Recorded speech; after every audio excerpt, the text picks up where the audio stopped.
This is our annual church conference. Our bylaws require us to have one each year, and so I'm going to go ahead and call this meeting to order. And we're going to take the minutes of the meeting, and that needs to show that we have announced this church conference in the last 2 weeks' bulletins, as well as on our online calendar, and we have regular church members present. And we also have at least 2/3 of the leadership team present, so this does constitute a quorum. So we will go ahead and begin this conference. And the way I'd like to begin is just by introducing the leadership team. The leadership team in this church has the responsibility for the functional decision making, planning, the execution of pretty much everything that goes on in the church. From kind of that day-to-day kind of basis. The members of the leadership team will serve for 1 year, and then they have the opportunity to either step down or recommit to the team for an additional year. Before I get to acknowledging the current leadership team, I do want to acknowledge Rita Dilbeck, who served on our leadership team for several years, and she has chosen to step down this year. And so certainly a big thank you to Rita for all that she has done on that team in the past. And then secondly, I want to introduce you to the leadership team this year. And I'm going to ask them to stand up when their name is called, just so everybody will know who they are. And we will begin with Tom and Saber Smith.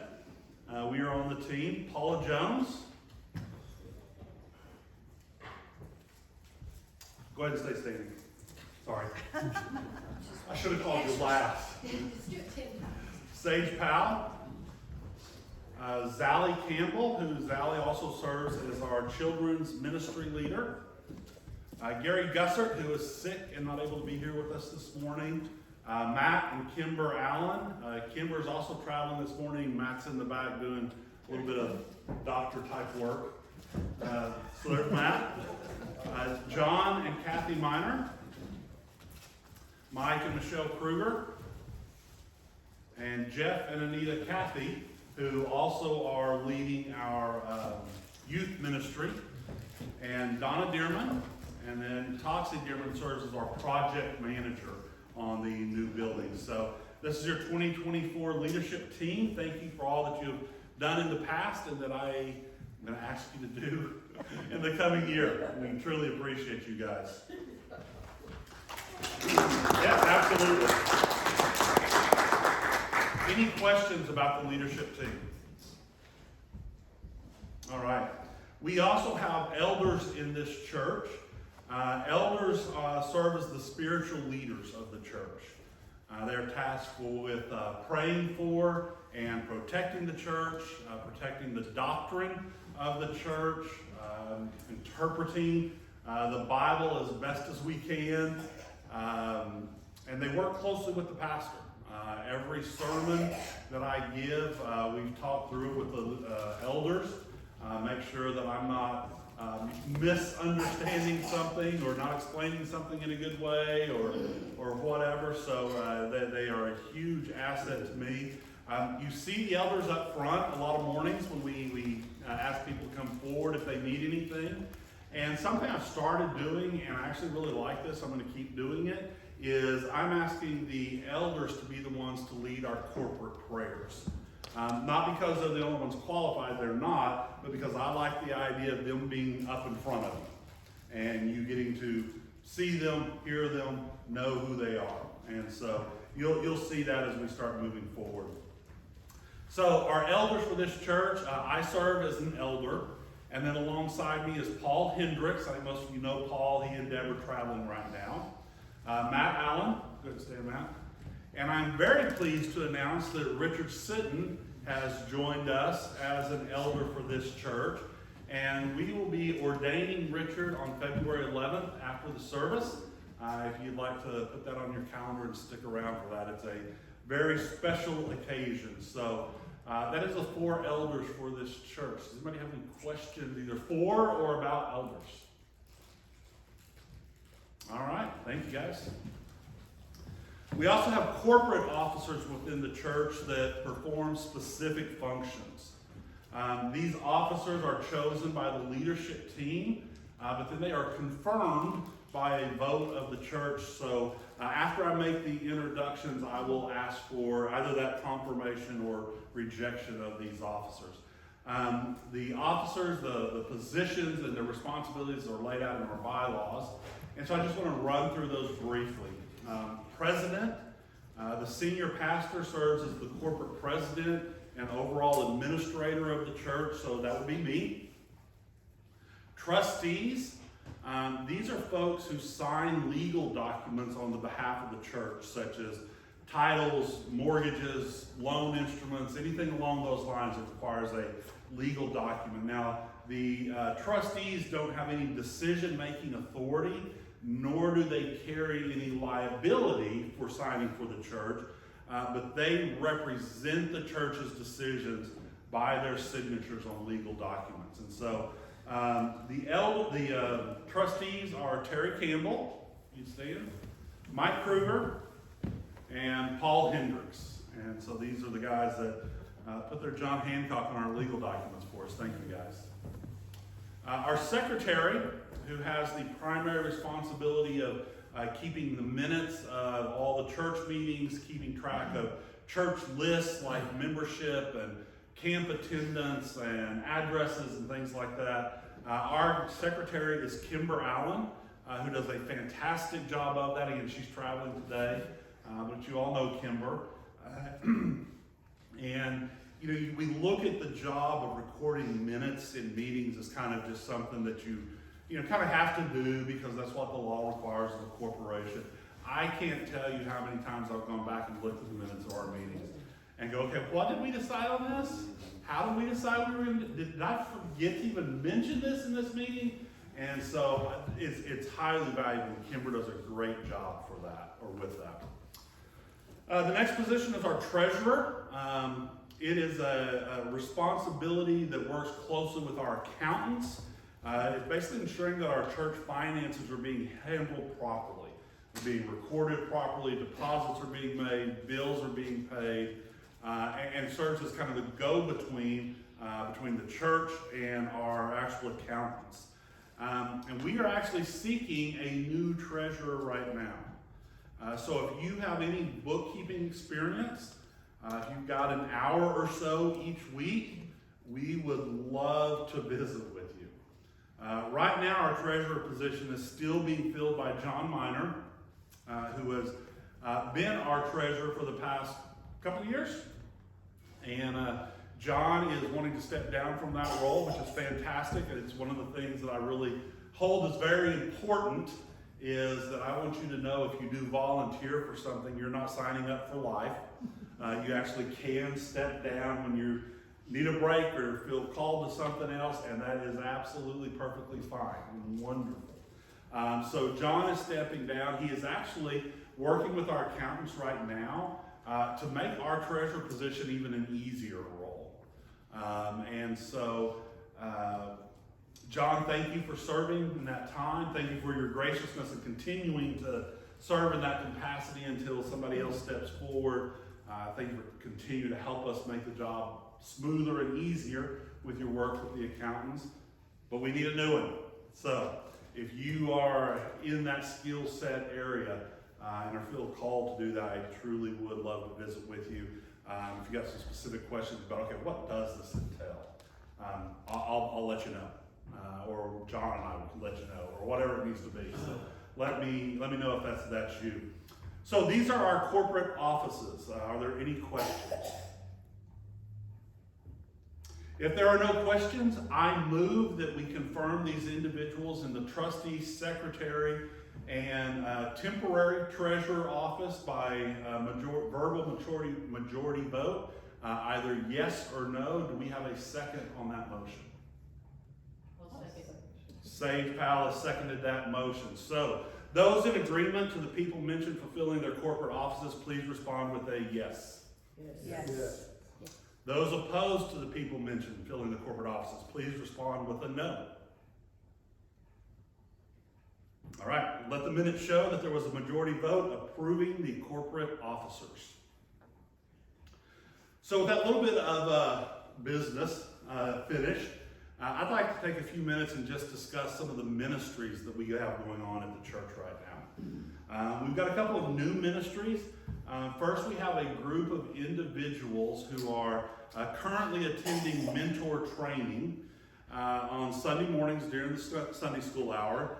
And the idea behind these folks is they will be available for new believers to serve as a mentor in their faith. That was a lot about what Jason talked about today in his sermon, was the need for that. And that is something that is truly valuable. And so we are probably going to spend 4 to 6 weeks somewhere in that neighborhood of just kind of working through what being a mentor for new believers looks like, how we might do that, how we're going to accomplish it. And I am very grateful to those folks for their willingness to do that. It will be a tremendous blessing to not only the people that you're mentoring, but a blessing to yourself. So thank you guys for doing that. Second, and you heard it this morning, we have our marriage ministry called Prepare and Enrich. Is that correct? Marriage discipleship. Okay, marriage discipleship, Prepare and Enrich. We're still working on the name, maybe. We introduced that this morning. Like we said, the purpose of this ministry, this isn't crisis counseling, although if you're needing to work through a few things, this is a great opportunity. If your marriage is really, really good, what a great opportunity to take it to that next level. And that's that first aspect of the enrich part of it. And I shared Saber and I's experience going on the marriage retreat a number of weeks ago, and I can just tell you, man, what a fantastic opportunity that is. The second aspect of it is premarital counseling. One of the things that I am hold very dear to my heart is that when you are married, you are not being married in front of a preacher, in front of people. You're not meeting some legal requirement of the state. You are coming together under God. He is the one that is bringing you together. And I take very seriously my responsibility to marry people, to actually perform that wedding that illustrates the reality of what God is doing for those two individuals.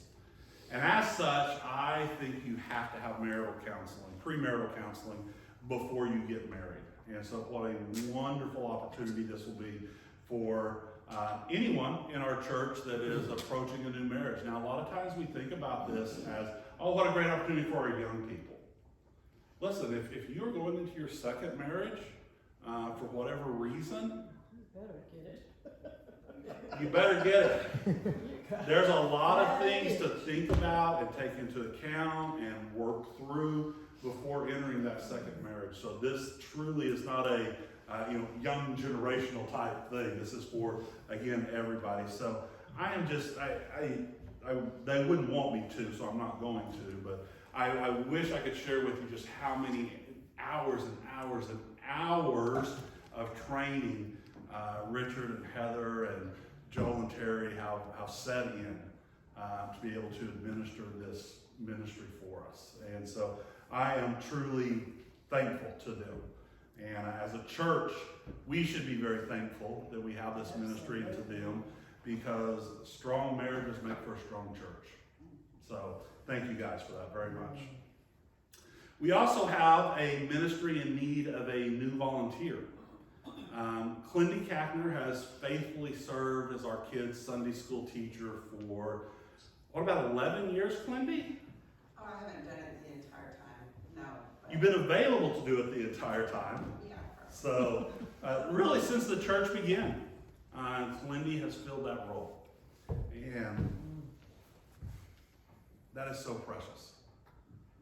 To have somebody that is that dedicated towards our kids, has such a heart for our kids, and just loves pouring into their lives and teaching them about the love of Jesus. And because of some obligations with her mom, Clindy is needing to step aside from that role, be able to focus on some other obligations right now. And so I would ask first and foremost that you pray for Clindy and her mom, and that you also pray for someone to fill that role. And so again, if you have questions about that, if maybe you are thinking, hey, I might like teaching the kids Sunday school, I would love to visit with you. We have books that we use that basically give you the lesson. You have to read them and figure out how you're going to present it a little bit, and it gives you the crafts, it gives you the activities that you want to do. It's really laid out there for you. The requirement is that you have a heart for kids and that you want to share Jesus with them. And so if that's you, let me know, let Zally know, and we would be happy to visit with you. But I would be remiss if I didn't once again just say thank you, Clindy. Yeah.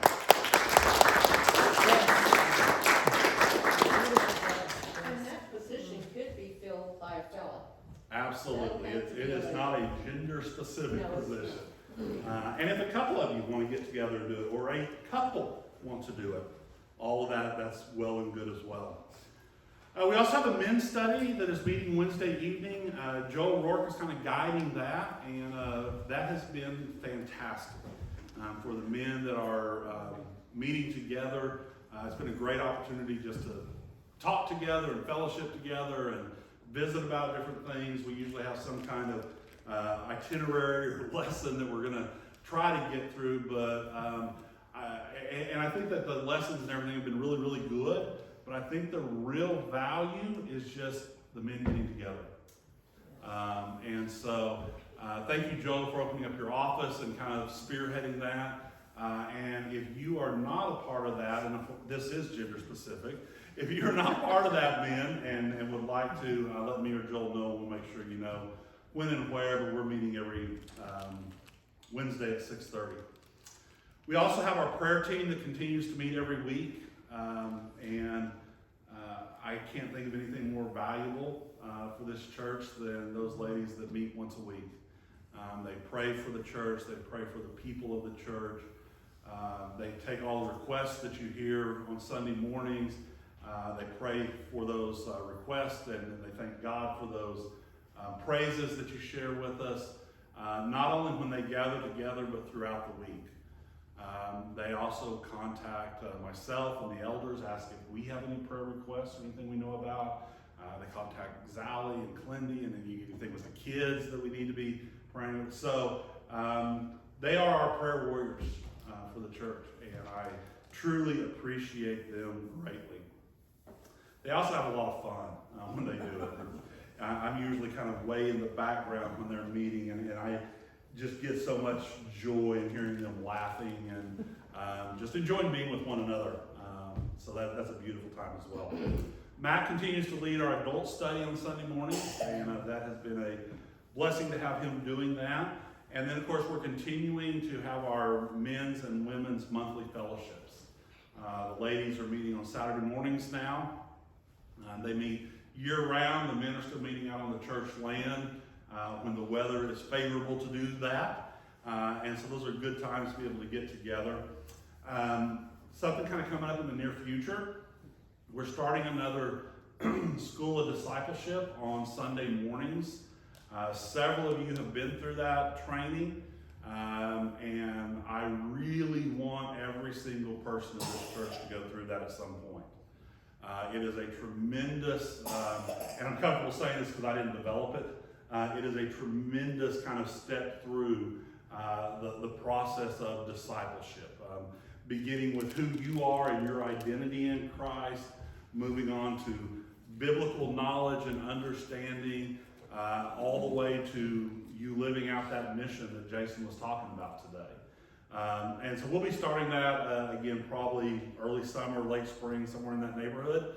I'll certainly give you notice when that's occurring, but it's going to happen on Sunday mornings during that Sunday school hour. And if you have not been through that and want to go through it this time, once we start announcing it, let me know. Maybe you started it once and didn't get all the way through for whatever reason. Great chance to jump back in and complete that. So that's coming up. I don't know if you knew this or not, but during our kids' church hour, Zally has actually been writing lessons that match with what the sermon topic is. And that's something a little bit different, and that's a lot of work for Sally as well. But I think it's an amazing thing that she's doing that, because I love the idea that it gives parents the opportunity to, well, hey, what did you learn about today? And it actually matches what the sermon was about that day to a kid's level. And so a great opportunity to have discussions after the fact. So I really appreciate Sally's willingness to do that. And something that we started that's kind of been, I think it's been fun up to this point, is what we call Rockin' Rangers. And during the first Sunday of each month, when we're in our music time, the kids are actually going back and they're singing their own songs, and they are praising and worshiping God in a way that is appropriate for their age group. And I think they're having a ton of fun doing that. Sally and Terry Rourke and Susie Collins are all helping out with that. But I've asked a few of the kids, how it was, and they are really liking it. Really liking that time to be kids, but be kids worshiping and praising God. So it's been a good time. Brother Tom, Yes. I just love the way the Christmas program went together too. I want to say thank you so much for Jenny and for Kate. I loved it. It was great. It really was. And events like that, those kind of one-time events, which I hope we do every year,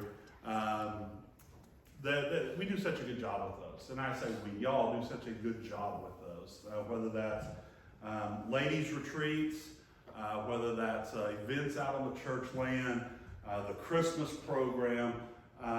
There's just a lot of really good things like that happen. But here's the point that I want to make about that. We have a lot going on in this church.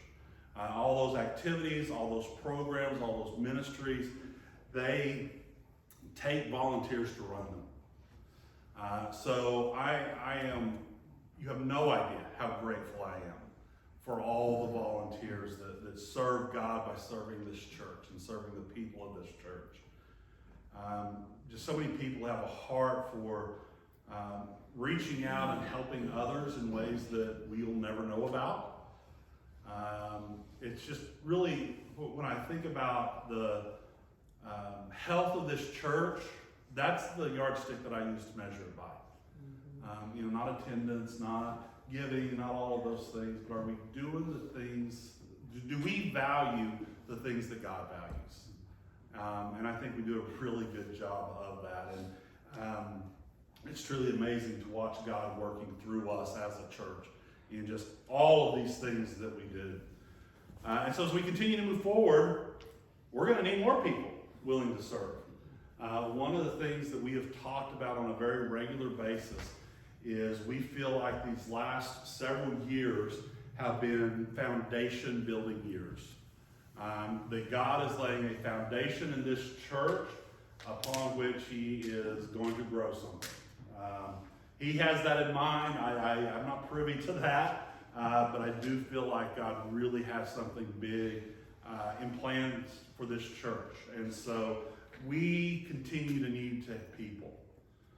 So if you have a heart for serving in any specific area, whether that's kids ministry, helping out in children's church, just wanting to put together a kind of a worship team to go along with him.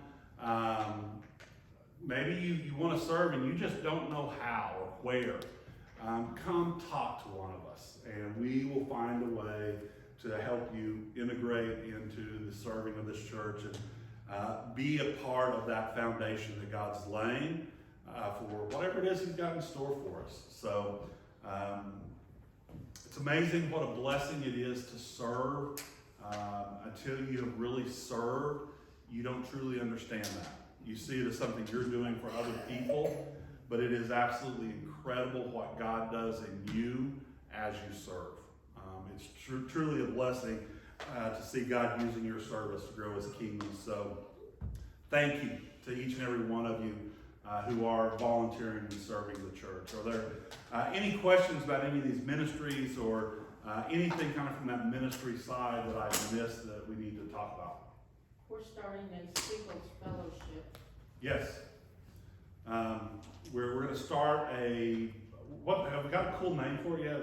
Well, Clinton said the unattached or the untied, Yeah. so I don't know what it's gonna be called. Yeah, so we're going to put together something. I think Sage is going to get together 4, 5, or 6 kind of core folks to serve in that ministry and start putting together events that will be focused on singles in the church and just fun things to do together. And I'm really excited about that. Anything else?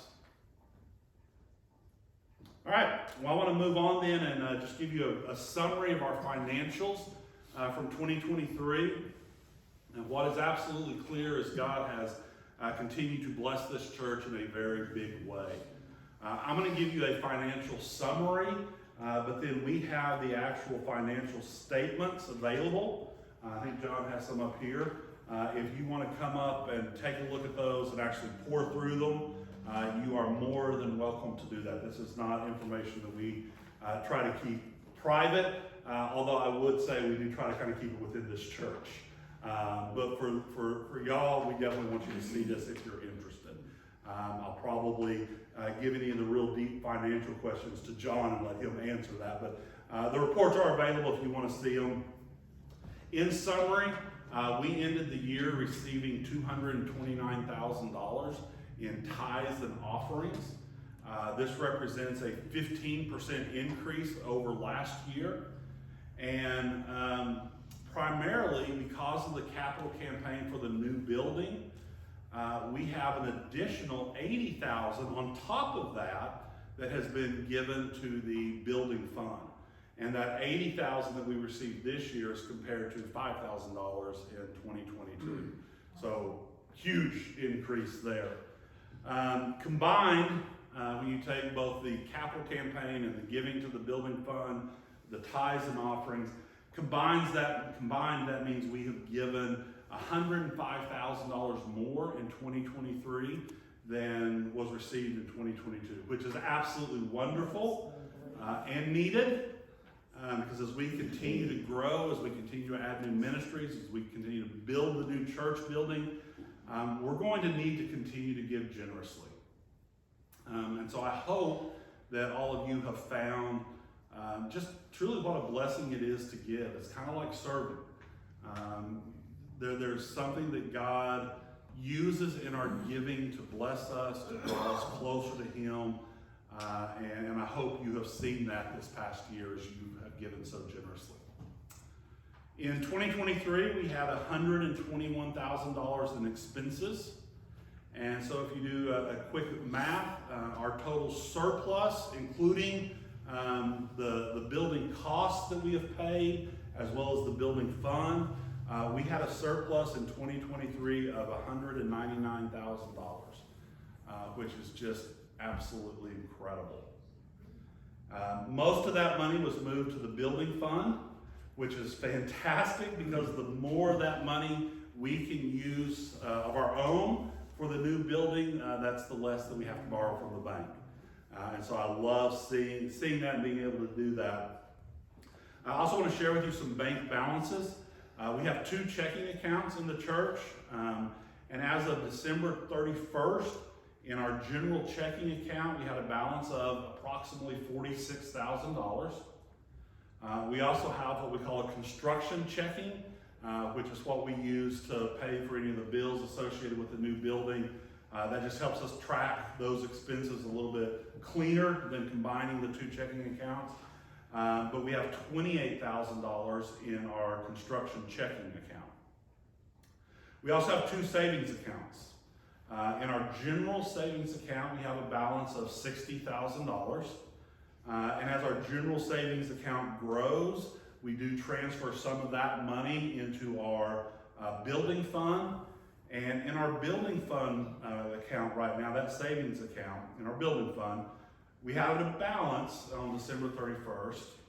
Are y'all ready for this? Of $342,000. Wow. And that is an amazing number because we've had a lot of expenses this past year with the building as well. So just incredible that we've got that. That represents a growth of $102,000 over last year. And that's, like I said, paying for a lot of things out of that, and it's still growing. So again, God has truly, truly blessed us as a church. And I want to thank you for your generous giving this past year. And I mean that heartfeltly. And just as heartfelt, I ask you to please keep it up. God is going to continue to work through this church as we build the new building, as we occupy that building, as we work to pay off the loan as quickly as possible. Our expenses are going to do nothing but go up. So we're off to a great start. I am so thankful for it, but we can't take our foot off the accelerator. We need to keep going.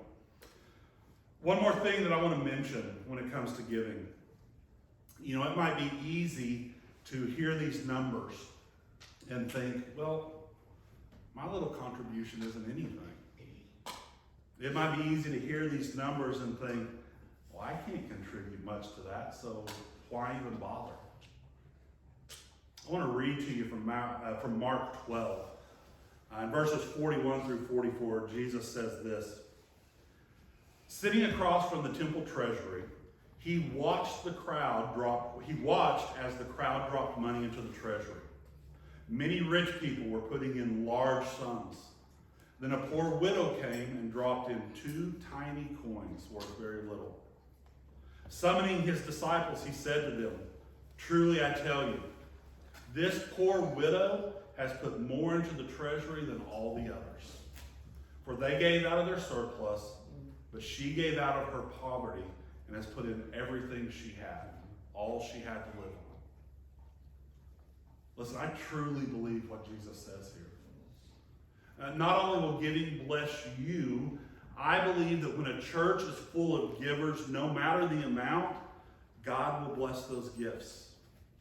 So it might be your 2 tiny little coins that God is wanting to bless this church, to bless the people of this church, to send us out on that mission that he's called us for. So never underestimate your gift. I sure don't, and I don't because Jesus doesn't. So again, the full financial statements are available up front. I'll defer to John any specific accounting type questions. But are there any questions relating to the finances? All right, so let the minutes show that a financial statement, financial summary was given, and detailed financial statements are available for anybody that wants to see them. Which brings us to my final topic this morning, and that is the new church building. And by the way, this is going to serve as our February building update as well. So I didn't see any reason to do the same thing back to back 2 weeks. So, last year about this time, things were progressing kind of as we anticipated. We were moving through all the steps and going kind of how we thought they were, but then we entered what I have called a holding pattern. We were in that holding pattern for about 8 months as we just kind of circled the airport. We were put into that pattern in late spring, early summer, because the fire marshal did not approve our plans without a sprinkler system. During that holding pattern, we initially spent several months trying to figure out how to rework our plans in the hopes of getting it approved without a sprinkler system, resubmitting those plans only to be denied again. And so then we started to figure out, okay, well, where do we go from here? Do we drastically alter our plans for the church building? Do we put in a sprinkler system? If we add a sprinkler system, what's it going to cost? And how are we even going to be able to do that? Water isn't available in sufficient volume out on the land. So how can we even do a sprinkler system? How can we work with Rural Water Corp to get a water supply out there? All of these questions that we had about what to do next were just being considered and thought about and pursued and investigated. And we weren't sitting on our hands during this time period. But I do think God was calling us to wait, to be patient, not just to press forward out of our own power. So I think it was good to wait and be patient during that time.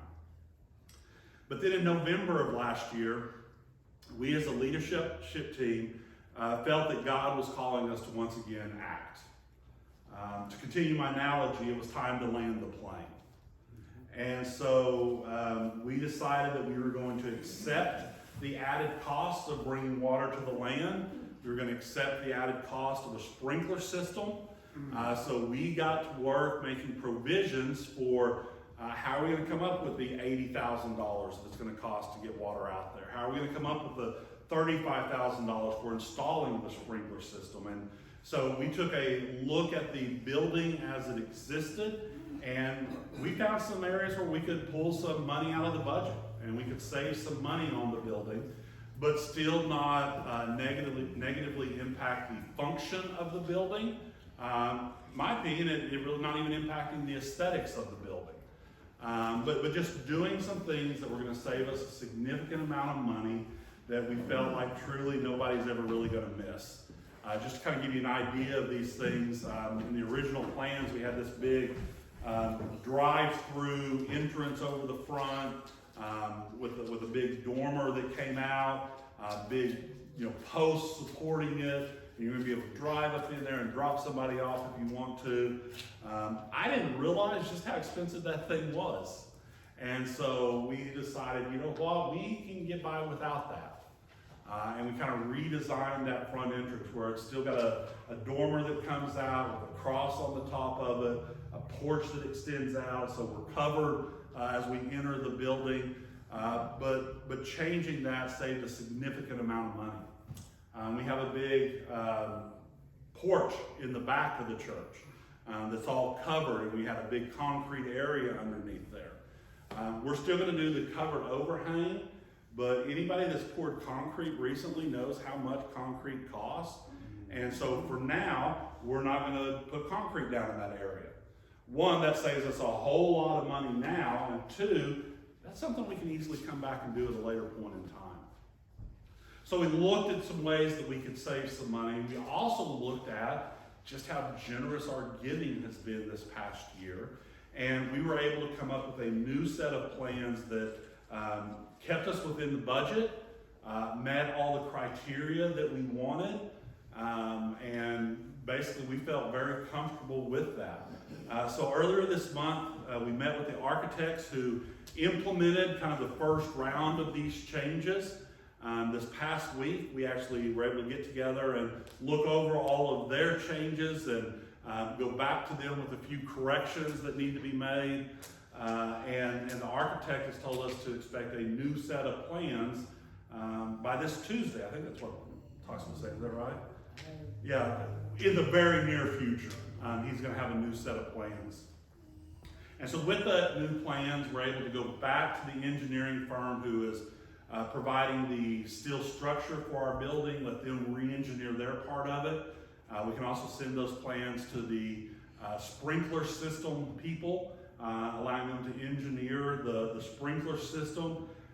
Once we get all these engineering updates together, which shouldn't be a very long time, our architect will be able to merge those with his plans and resubmit them to the fire marshal for approval.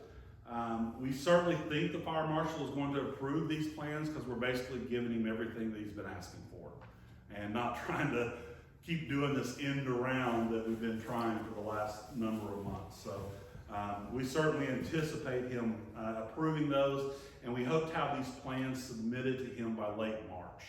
That's kind of our goal right now. It's up to him how fast he wants to look out.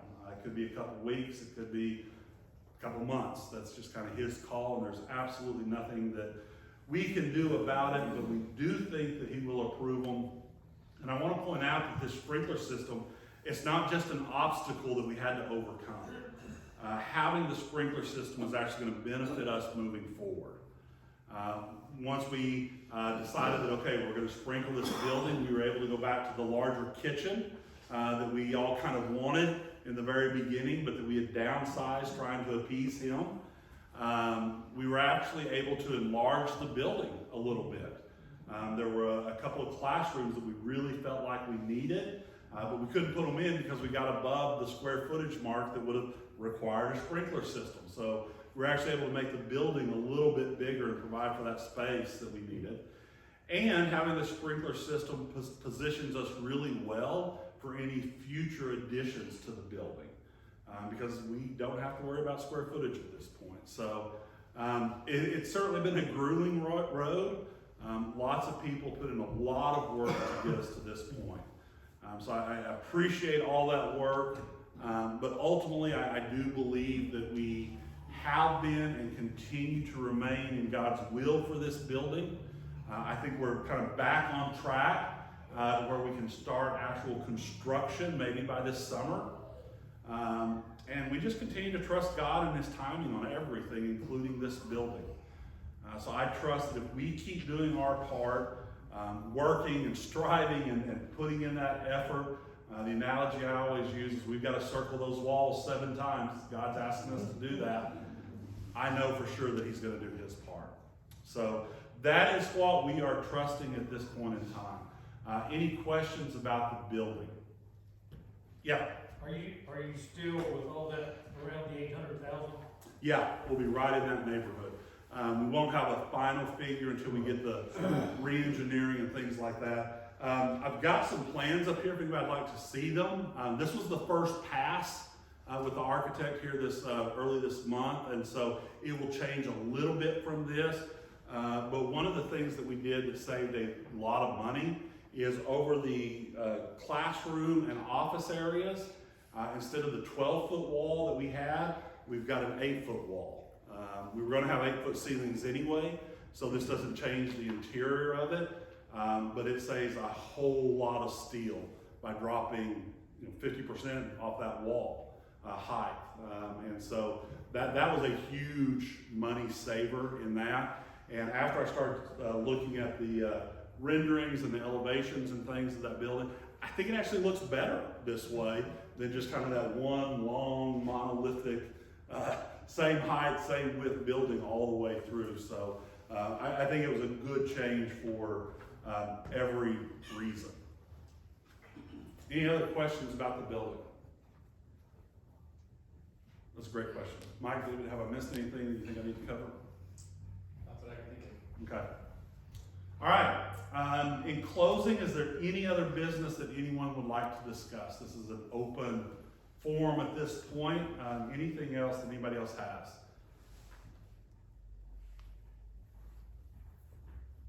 Okay. Let the minutes show that all business was discussed. And I want to end this meeting with a prayer of thanksgiving to God. And I'm going to ask that each of you, as I'm praying, just really consider how good God is. How He's blessed this church in so many ways with new members and new ministries, with financial security, with movement forward on the building. And so as I conclude this prayer of thanksgiving, would you just please join me in a hearty amen to God? Join me in prayer. Thank you, Lord. Thank you for the blessings that you have bestowed on this church. You have provided more than we could ever imagine.